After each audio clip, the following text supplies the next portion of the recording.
tenemos una pregunta más para usted y es la siguiente. En cuanto al registro fósil utilizado por los evolucionistas para probar la evolución, los supuestos hallazgos de los ancestrales humanos, ¿están realmente relacionados con nuestros antepasados? Qué buena pregunta, ¿no? Ustedes saben que esta pregunta está relacionada con un tema que por ahora la teoría del diseño inteligente no toca, ¿no? La naturaleza del diseñador. ¿Por qué? Porque, claro, cuando se trata de nosotros y nuestra evolución, se pone un poquito más complicado el tema.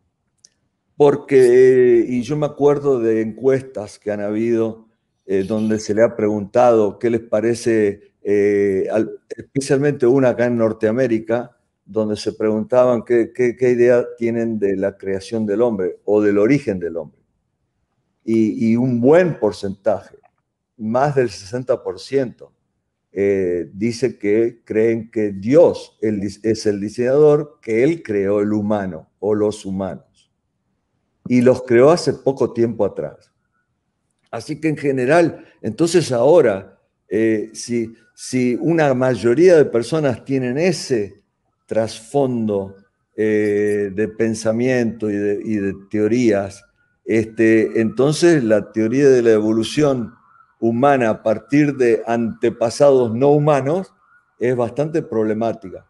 Y eso es natural, porque todos queremos saber de dónde venimos y qué función tenemos, si tenemos un propósito o no, y generalmente el materialismo y el naturalismo nos dan una idea de que esto es todo un proceso natural y que no hubo ningún propósito detrás de todo, etcétera, etcétera. Entonces se hace un problema grave para mucha gente. Entonces yo lo que pensé frente a esta pregunta es, bueno, y la ciencia del estudio de la evolución humana, ¿qué tiene que decir? O con qué fundamentos puede hablar sobre la evolución del hombre. Y resulta que cuando vamos a investigar, y esto no es nada reciente, de hace más de 50 años, que ya viene habiendo una crítica dura al campo de la paleoantropología, que es la ciencia que estudian los fósiles, los supuestos fósiles humanos, y la línea filogenética humana a partir de simios, ¿no?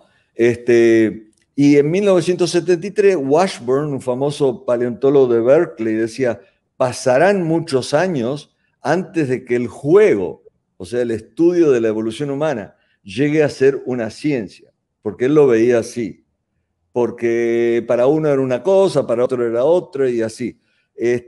Antes, llegue a ser ciencia, antes de que podamos estar seguros de qué constituyen los hechos.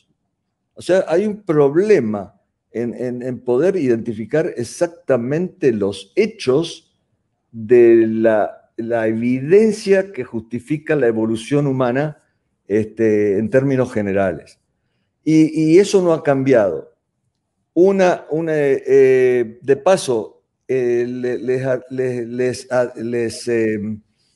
los incito a que visiten el sitio evolutionnews.org del Discovery Institute, que es el instituto Excelente. premier, digamos, de defensor de la teoría del diseño inteligente, al cual pertenecen Stephen Meyer, Casey Luskin, Gunther Bettley, etc. Bueno, Está en español también, ¿verdad? Está sí, en inglés y español. sí, exactamente. Entonces, por eso les recomiendo que vayan a ese sitio y ahí hay numerosas reseñas de los últimos artículos que han salido sobre la evolución humana y cuán valederos pueden llegar a ser. Y bueno, en una de esas reseñas, en ese sitio, se reseña un artículo que recién salió este año, 2021, que es una reseña en la revista Ciencia, Science, una de las más prestigiosas. sobre el estado actual de la ciencia. ¿Y saben lo que dicen los autores? Autores evolucionistas, especialistas en ese campo. Después de 150 años de continuo descubrimiento, la información esencial sobre el origen humano permanece elusiva. Peor aún, todavía no se han encontrado los simios fósiles relativamente completos que sean indisputablemente asignados a los miembros tempranos de los linajes de gorilas y de chimpancés, de los cuales se supone que nosotros descendemos los chimpancés, ¿no? Entonces, lo que dicen es tantos puntos de vista contrastantes entre diferentes autoridades en el campo se deben al registro fósil incompleto y fragmentario. Y el problema es el sesgo de los investigadores. Cada uno tiene inclinaciones personales sobre cómo interpretar los datos, por lo cual el origen filogenético y geográfico de los homininos, ese es el grupo que incluye Homo sapiens, sigue siendo contencioso. Entonces, ese es el estado actual de la paleoantropología.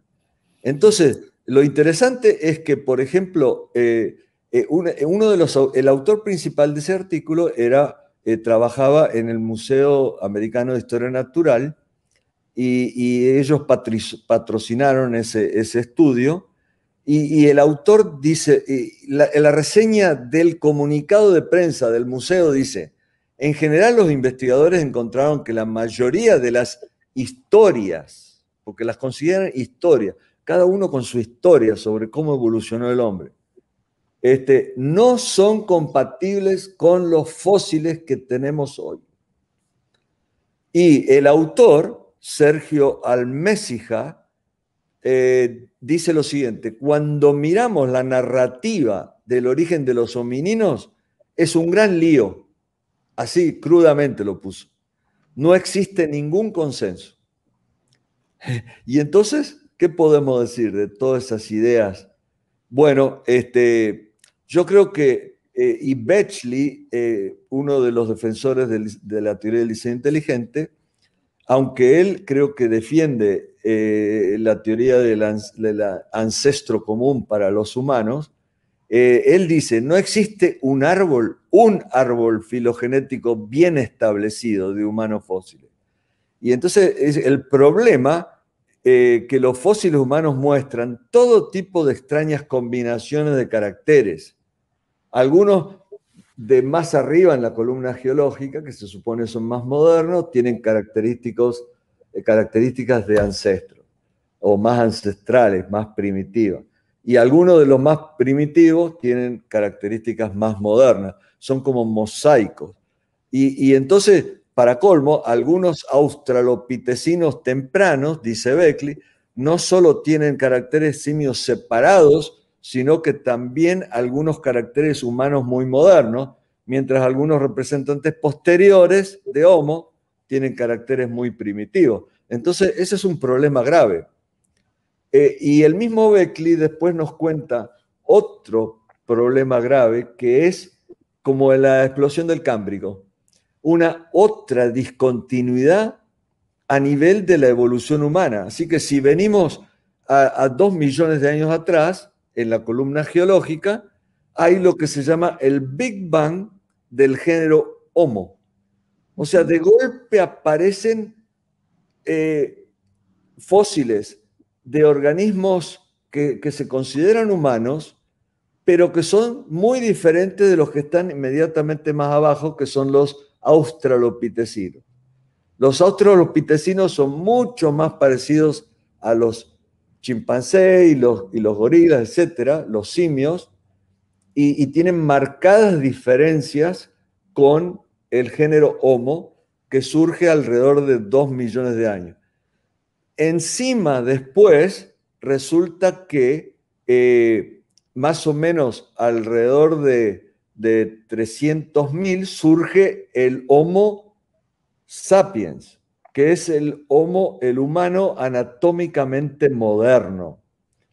Pero para colmo, después, como en 60, 70 mil años atrás, hasta 35, que es una franja de tiempo muy, muy reducida, y por eso algunos hablan de otro tipo de Big Bang, aparecen una cantidad de organismos con funciones ya de humanos con capacidades mentales superiores, como por ejemplo el arte, el entierro de sus antepasados,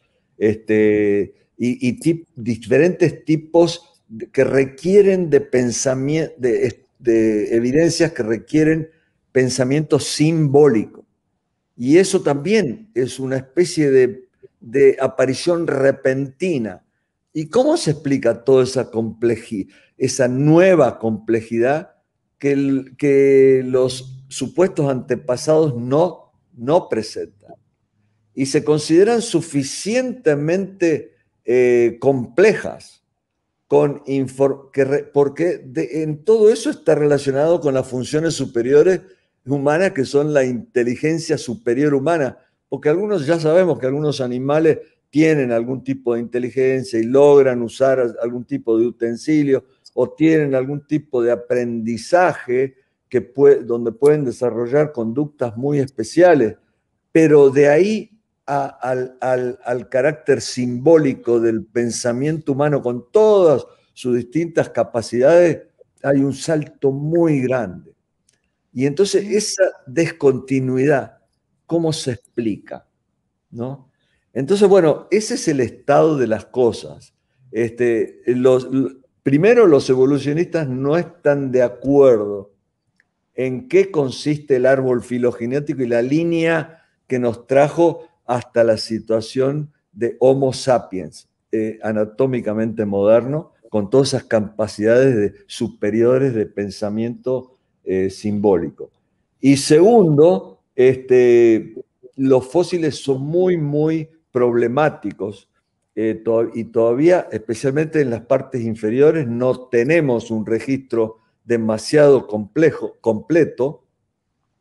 Sí, en la parte superior tenemos una cantidad de evidencias de que había una variedad de humanos con características humanas modernas, podríamos decir, porque ahí están Neandertal, están heidelbergensis, están Cromañón, los hombres de las cavernas y todo eso, que incluso algunos de ellos, por análisis genético, sabemos ahora que comparten genética con el hombre anatómicamente moderno, Homo sapiens. Así que fíjense qué interesante. Yo creo que eso, por ahora, yo creo que eso es todo lo que podemos decir en cuanto a los supuestos antepasados del humano. Es una ciencia muy, muy, con muchos problemas, ¿no? Pero bueno, eso es Muchas lo que gracias. los fósiles nos muestran. Muchas gracias por su respuesta tan completa también.